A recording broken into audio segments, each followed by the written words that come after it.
नमस्कार दोस्तों, आप सभी का लॉ सीखो के दैनिक समाचार विश्लेषण में। चलिए आज के आर्टिकल्स देखते हैं। आज का जो पहला आर्टिकल है ये आरक्षण नीति पे बात करता है। आरक्षण नीति में क्या सुधार लाए जा सकते हैं, ये मुद्दा क्यों अभी गरमाया हुआ है, क्यों आरक्षण पे बार बार बात हो रही है, उस बारे में हम चर्चा करेंगे। कौन से वाक्य थे और इससे जुड़े हुए जो मुद्दे हैं उन पर हम एक विस्तृत बात करेंगे इस आर्टिकल में। उसके बाद में आज का जो हमारा दूसरा आर्टिकल है ये बात करता है कि सीएपीएफ अर्थात सेंट्रल आर्म्ड पुलिस फोर्स, इनके लिए क्या एक ट्राइब्यूनल स्पेशल कोर्ट बनाने की आवश्यकता है, क्यों आवश्यकता है ये भी बताई गई है, और ये मुद्दा क्यों गरमाया हुआ है, इस मुद्दे पर क्यों हम चर्चा कर रहे हैं वो भी हम जानेंगे कि हाल ही में कौन सा वाक्य हुआ है। तो चलिए मैं आगे बढ़ूं उससे पहले मैं अपना परिचय करवाना चाहूंगा। मैं खुशवंत पवार। आप चाहे तो मुझसे ट्विटर और लिंक्डइन के माध्यम से जुड़ सकते हैं। यहाँ पे आपको लेटेस्ट अपडेट भी जो भी साथ में होती है, महत्वपूर्ण न्यूज होती है, वो भी यहाँ पर मैं शेयर करता हूँ। और आप चाहे तो अपना कोई प्रश्न हो, कोई डाउट हो, कोई फीडबैक भी अगर आप देना चाहे तो वो भी आप मुझसे जुड़ के सीधे दे सकते हैं।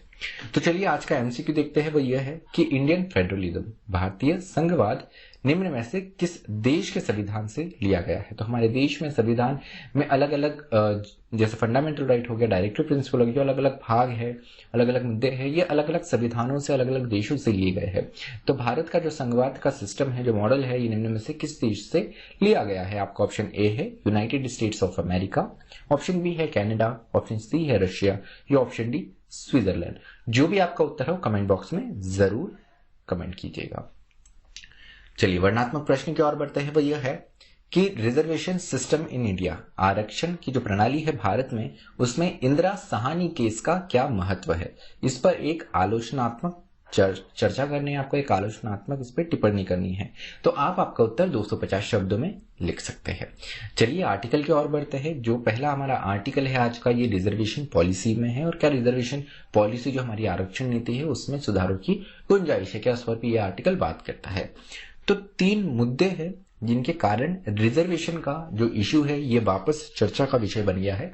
सबसे पहला, तमिलनाडु की असेंबली ने हाल ही में एक बिल पास किया है जिसमें 10.5% रिजर्वेशन देने की बात की गई है वन्नी याकुला क्षत्रिय कम्युनिटी को। यह कोटा मोस्ट बैकवर्ड क्लासेस मतलब अति पिछड़ा वर्ग और डी नोटिफाइड कम्युनिटी को के अंतर्गत दिया जा रहा है। तो यहाँ पर बात ये हुई कि तमिलनाडु ने यहाँ पर और रिजर्वेशन एक पर्टिकुलर कम्युनिटी को देने की बात की गई। उसके अलावा ये हुआ फरवरी में। उसके अलावा मई में सुप्रीम कोर्ट ने यहाँ पर ये साफ कर दिया कि अमेंडमेंट के बाद में अब सुप्रीम कोर्ट ने बताया कि स्टेट के पास में पावर नहीं होती है कि वो सोशली और एजुकेशनली बैकवर्ड क्लासेस को आइडेंटिफाई कर पाए। मतलब ओबीसी का जो लिस्ट है, ये लिस्ट का पावर जो है, ये लिस्ट में कौन सी कम्युनिटी आएंगी ये आइडेंटिफाई करने का पावर जो है वो सेंटर के पास में चला गया एक अमेंडमेंट के बाद में, जिसको अभी वापस सरकार ने पलट दिया है, वो अलग बात है। तो 102nd अमेंडमेंट था जिसके चलते यहाँ पर जो पावर थी आइडेंटिफाई करने की, ओबीसी को, एसईबीसी को आइडेंटिफाई करने की, वो सुप्रीम कोर्ट ने कहा कि सेंटर के पास चली गई है। ये 2 मुद्दे हो गए। तीसरा मुद्दा ये हुआ अभी कि हाल ही में ऑल इंडिया कोटा जो है ये मेडिकल और डेंटल कोर्सेज में देने की बात की गई। ऑल इंडिया ओबीसी कोटे की बात की गई कि 27% जो ओबीसी कोटा है ये मेडिकल और डेंटल कोर्सेज में दिया जाएगा। उसके अलावा 10% अतिरिक्त ईडब्ल्यूएस जो कि आर्थिक आधार पर पिछड़े जो समुदाय है, जो लोग हैं, उनको और 10% रिजर्वेशन दिया जाएगा। अब यहाँ पर अगर हम देखें तो पहले 50% का यहाँ पे रिजर्वेशन था। अब 50% के बाद में जब ईडब्ल्यूएस कोटा आया तो 10% और बढ़ गया, 60% हो गया।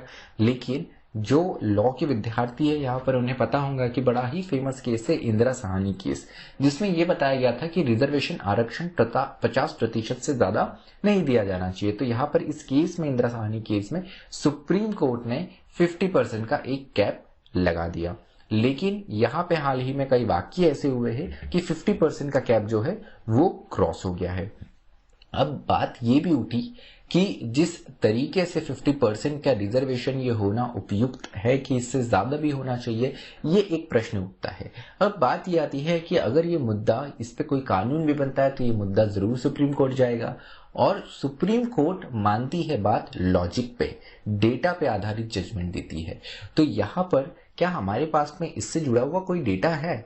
तो इसका उत्तर है कि हमने कोशिश तो काफी की है, लेकिन अभी तक डेटा नहीं आ पाया है। जैसे 50% का जो कैप है वो इसलिए महत्वपूर्ण है क्योंकि हमारे पास में आंकड़े नहीं है कि कौन से एसटी कितने प्रतिशत हमारी जनसंख्या में है, एससी कितने प्रतिशत, एसटी कितने प्रतिशत है, ओबीसी कितने प्रतिशत है। एक मोटा माटी हिसाब है हमारे पास में जो काफी लंबे समय से हम जिसे मानते आ रहे, लेकिन पिछले 10 वर्षों में कुछ कोशिशें की गई। जो पिछली यूपीए सरकार थी, इन्होंने भी जाति आधारित जनगणना की कोशिश की। 2011 में socio economic and caste census की तैयारी की गई, लेकिन वो अनफॉर्चुनेटली नहीं आ पाया। 2016 में इसे पब्लिक किया गया, लेकिन कास्ट डेटा के बिना। उसके अलावा कुछ राज्य भी कोशिश करे हैं इन्होंने कि वो कास्ट बेस्ड सेंसस लेकर आए। तो यहाँ पर कर्नाटक एक ऐसा स्टेट है जिन्होंने ये कोशिश की है, लेकिन ये डेटा गणना तो हुई, लेकिन इसका परिणाम, इसके आंकड़े कभी सामने पब्लिक आ ही नहीं पाए। तो यहाँ पर महत्वपूर्ण ये है कि ये गणना इतनी जरूरी इसलिए है क्योंकि तमिलनाडु की अगर हम बात करें तो तमिलनाडु में जो आंकड़े मौजूद है उनके हिसाब से वहां पे backward class, most backward class और डी नोटिफाइड जो ट्राइब्स है, जो कम्युनिटीज है, इनकी कुल आबादी अगर देखी जाए तो ये 67% होती है, और वही एसटी और एससी अतिरिक्त 21.11% है। मतलब अगर हम इसे जोड़ दे तो करीब 88% के आसपास कोटा हो जाता है। इन सारी कम्युनिटीज की जनसंख्या हो जाती है, माफ कीजिएगा, जनसंख्या इनकी हो जाती है। और कोटा जो दिया गया है backward classes, most backward classes, SC और एसटीज को, वो दिया गया है 69%। तो महत्वपूर्ण ये है कि जनसंख्या के अनुपात में रिप्रेजेंटेशन होना चाहिए। तो यहाँ पे 50% का तो हम लॉजिक लगा ही नहीं सकते हैं, क्योंकि जो बैकवर्ड कम्युनिटीज है जिनको यहाँ पे रिजर्वेशन की आवश्यकता है वो 50 से कहीं ज्यादा है, 88% के आसपास है।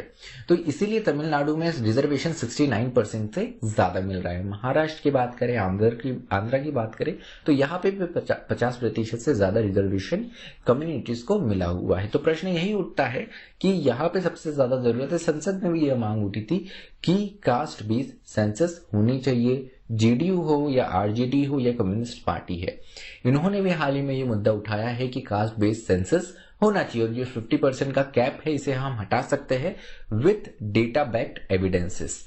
उसके अलावा बात ये की गई है कि national commission of backward class, इन्होंने 2015 में इस आयोग ने कहा था कि ओबीसी रिजर्वेशन का असली फायदा तभी मिल सकता है जब हम इसका उपवर्गीकरण करें। ओबीसी उपवर्गीकरण हमें हाल ही में क्रीमीलेयर के प्रोविजन से देखने को मिलता है कि ओबीसी में जिन लोगों की आय एक लाइन से ज्यादा हो, एक पर्टिकुलर वार्षिक आय से ज्यादा हो, उन्हें क्रीमीलेयर माना जाता है।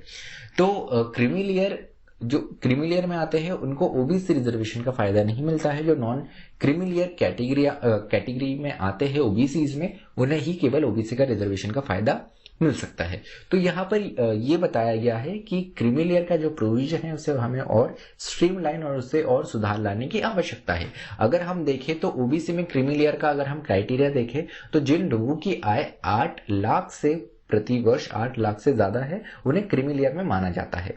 अब इसका एक एक्सेप्शन भी है कि अगर आप सैलरीड हो या आपकी आय कृषि से आती है तो आपको नॉन क्रीमीलेयर ही माना जाएगा, फिर आपकी आय कितनी भी हो। वही जो बिजनेस कर रहा है, अगर उनकी आय या अदर सोर्सेज से जो आय आ रही है वो 8 लाख से ज्यादा हो रही है तो वो क्रीमीलेयर आएंगे। तो यहाँ पर एक अपवाद सा देखने को मिलता है कि जो सैलरीड फैमिलीज है, जो लोग हैं और जो एग्रीकल्चर कर रहे हैं, उनकी तो कितनी भी आय है लेकिन उनको फिर भी नॉन क्रीमीलेयर माना जाएगा। वही कुछ लोग जिनकी आय अदर सोर्सेज से होती है, उनको 8 लाख से ज्यादा होने पर उन्हें क्रीमीलेयर माना जाएगा। तो ये अपने आप में अपवाद सा है, इसको और स्ट्रीमलाइन करने की आवश्यकता है। ये national commission of backward classes ने 2015 में कहा है। उसके अलावा ये भी सजेशन टाइम एंड अगेन आते गए हैं, आयोग के द्वारा भी आया हुआ है कि ओबीसी को और सब कैटेगराइज करना चाहिए, जैसे extremely backward classes, more backward classes and backward classes. जो 27% जो है उसको आप अलग अलग ब्रांचेस में बांट सकते हैं। उसके अलावा तमिलनाडु का जो फर्स्ट बैकवर्ड क्लासेस कमीशन था, इन्होंने भी ये बात करी कि बैकवर्ड क्लासेस में जो एफ्लुएंट सेक्शन से, मतलब जो संपन्न वर्ग है, उनको रिजर्वेशन से, आरक्षण से बाहर रखना चाहिए। तभी समानता का जो हमारा मूल सिद्धांत है, जो कि रिजर्वेशन जिस सिद्धांत पे आधारित है, वो पूर्ण हो सकता है। तो चलिए दूसरे आर्टिकल की ओर बढ़ते हैं। दूसरा आर्टिकल आज है ट्राइब्यूनल्स के बारे में, सीएपीएफ में क्या ट्राइब्यूनल की आवश्यकता है कि नहीं। तो समाचार में अगर हम देखें तो मिनिस्ट्री ऑफ होम अफेयर, जो हमारा गृह मंत्रालय है, इन्होंने एक ऑर्डर इशू किया है सीआरपीएफ हेडक्वार्टर को, central reserve police force headquarter को, कि वो सिक्योरिटी फोर्स कोड जो है इसके प्रोविजंस शामिल करे। और यहाँ पे जो रूल्स दिए गए हैं, एक्ट और रूल्स दिए गए हैं सेंट्रल आर्म पुलिस फोर्सेस के हिसाब से, उस तरीके से ही आप सिक्योरिटी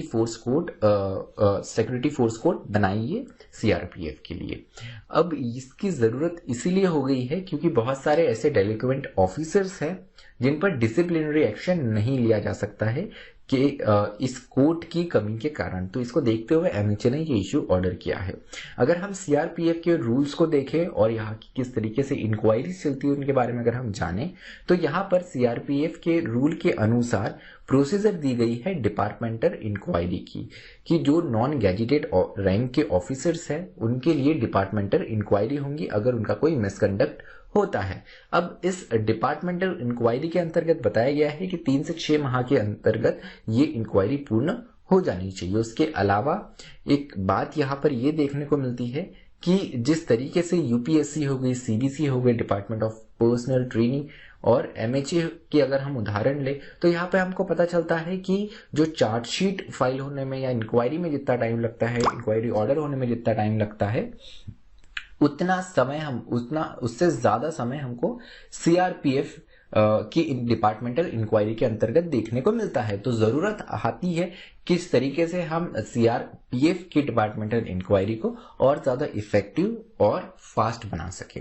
तो इसी को देखते हुए बताया गया है कि एक और उदाहरण दिया गया है कि बहुत बार ऐसा देखने को मिलता है कि जो ऑफिसर्स है या जो पर्सनल है, जो सीआरपीएफ के हमारे जवान हैं, ये छुट्टी ले लेते हैं और काफी लंबे समय तक, छुट्टी से ज्यादा समय तक ये स्टे करते हैं आउट ऑफ द फोर्स, जो भी अपने आप में गलत है। उसी को देखते हुए यहाँ पे इंक्वायरी अथॉरिटी इनके अगेंस्ट एक्शन ले सकती है। अब यहाँ पर जिन ऑफिसर ने यहाँ पर डेलिक्वेंट बिहेवियर रहा है, जिनका मिसकंडक्ट रहा है, वो प्रेजेंट होते हैं और उनके साथ में प्रेजेंटिंग ऑफिसर होते हैं और डिफेंस असिस्टेंट ऑफिशियल भी यहाँ पर साथ में होते हैं। लेकिन कई बार इंक्वायरी जो होती है ये एक्स पार्टी कंडक्ट की जाती है, क्योंकि जिस ऑफिसर के अगेंस्ट ये इंक्वायरी हो रही है, जिस जवान के अगेंस्ट ये इंक्वायरी हो रही है, उन्हें कहीं ना कहीं बहुत सारे चार्जेस मिले हुए थे, तो उनको अपना कार्यों का निर्वहन करने के लिए वो इस कंडक्ट इंक्वायरी में नहीं मौजूद हो सकते हैं। उसके अलावा बहुत सारी ऑपरेशनल ड्यूटी भी होती है। तो कई बार एक्स पार्टे यहाँ पर जजमेंट पास होता है, इंक्वायरी का जो निर्णय होता है ये एक्स पार्टे आता है। उसके अलावा recorded statement and other are sent over post to the charged officer. तो जिस ऑफिसर को चार्ज किया गया है, जिस ऑफिशियल को चार्ज किया गया है, उसे कई बार रिकॉर्ड स्टेटमेंट ये सब उसे पोस्ट के माध्यम से मिलते हैं। अब ये तो मुद्दा हो गया, तो इसका क्या निराकरण हो सकता है? तो निराकरण के लिए बताया गया है कि आप एक इंक्वायरी अथॉरिटी स्टैब्लिश कर सकते हैं, जिसमें करंट जो पोस्ट पे ऑफिसर्स है उनकी जगह आप रिटायर्ड ऑफिसर्स को वहां पर रख सकते हैं, क्योंकि जो करंट ऑफिसर्स इंक्वायरी चलाते हैं उन्हें भी बहुत सारी ऑपरेशनल ड्यूटीज होती है। उसके अलावा जो रिटायर्ड ऑफिसर जो सेवानिवृत्त हो गए, इनके पास में और दूसरी बर्डन नहीं होता, तो ये आराम से इन इंक्वायरी अथॉरिटी को प्रिसाइड कर सकते हैं।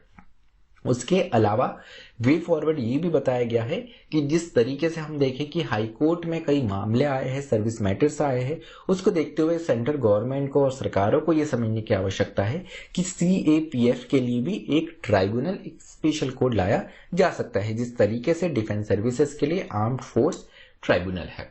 तो ये हमारा आज का पूरा डिस्कशन रहा कि किस तरीके से सीएपीएफ के लिए भी एक ट्राइब्यूनल की आवश्यकता है। उसके अलावा आप हमें ऑडियो फॉर्म में पॉडकास्ट प्लेटफॉर्म्स पे सुन सकते हैं, Spotify, Google podcast, Apple podcast और एंकर पे आप हमसे जुड़ सकते हैं। इस वीडियो को सिर्फ ऑडियो फॉर्म में आप हमें इन प्लेटफॉर्म्स पे सुन सकते हैं। आपको सिर्फ करना ये है, daily newspaper analysis podcast by लॉसी को सर्च करना है आप हमारे चैनल्स पे पहुंच जाएंगे और हमको फॉलो करके या हमसे कनेक्ट होके आप हमसे जुड़ सकते हैं।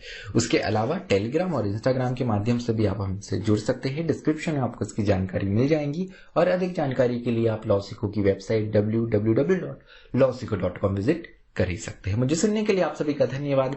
Thank you. Stay tuned to लॉसिको।